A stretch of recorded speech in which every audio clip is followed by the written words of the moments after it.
Bonjour à tous et merci d'être fidèles à 01net TV. Toute l'actualité high-tech, vous le savez, tous les jours. Et peut-être étiez-vous avec nous hier, entre 18h et 18h30, pour le Grand Talk. Un Grand Talk en live. Nous recevions le patron de Qobuz, Yves Riesel.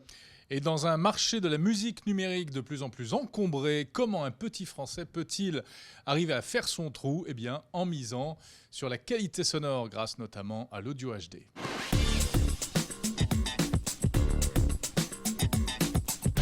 Premièrement, on veut faire un store qui soit le meilleur store possible.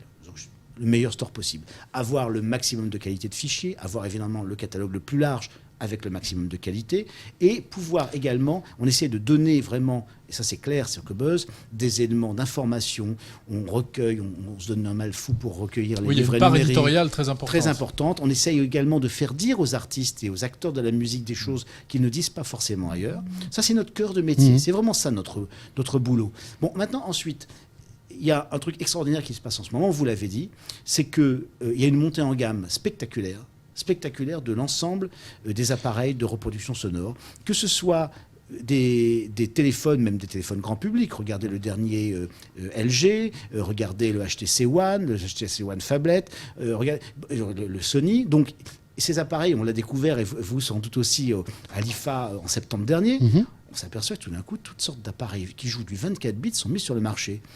Et qu'est-ce qu'il y a en face du point de vue des plateformes, des services de musique en ligne ? Pas grand-chose. Qobuz, un site en Amérique, très peu. Donc vous voyez bien que les constructeurs sont très en avance. Ça, c'est pour la mobilité.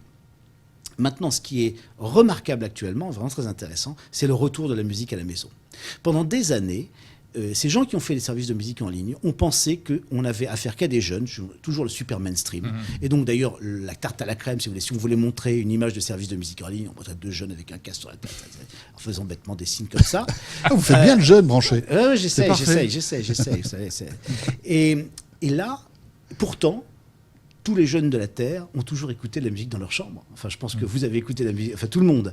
Et là, ce qui se passe actuellement, c'est qu'il y a une génération énorme de matériel qui viennent proposer de nouveaux usages de la musique à la maison. Et puis les jeunes ont moins de pouvoir d'achat, alors que ce matériel-là dont vous parlez coûte cher aujourd'hui. Ces appareils, c'est pas la même cible. Je trouve personnellement, moi j'étais très passionné de Hi-Fi quand j'avais 16 ans.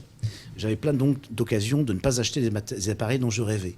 Je trouve qu'aujourd'hui, les appareils qui permettent par exemple le multi-room à la maison, toutes ces choses-là qui sont fantastiques, vous vous baladez à poil chez vous et vous avez la musique partout, c'est merveilleux. Ça marche aussi quand on est habillé. Vous sonorisez. Moins bien. Vous sonorisez. L'acoustique est moins bonne. Vous sonorisez la chaîne de papa avec du Wagner, la chambre de maman avec Sardou et la chambre de fiston avec du hard rock. C'est extraordinaire. Ce sont des usages qui n'existaient pas. C'est vraiment quelque chose qui enchante les amateurs de musique. C'est les vieux qui écoutent du hard rock, vous savez. Oui. Et cela, si vous voulez, je trouve à des prix, si on compare à la vieille haute fidélité qu'on a connue dans les années 70, qui sont très abordables. Très abordables. Ouais. Et donc ça, c'est le retour, ce qu'on avait appelé, nous, le retour de la musique au salon. Et ça, c'est la bonne nouvelle pour Qobuz, parce que nous, on est, je dirais, la pompe à essence pour ces services.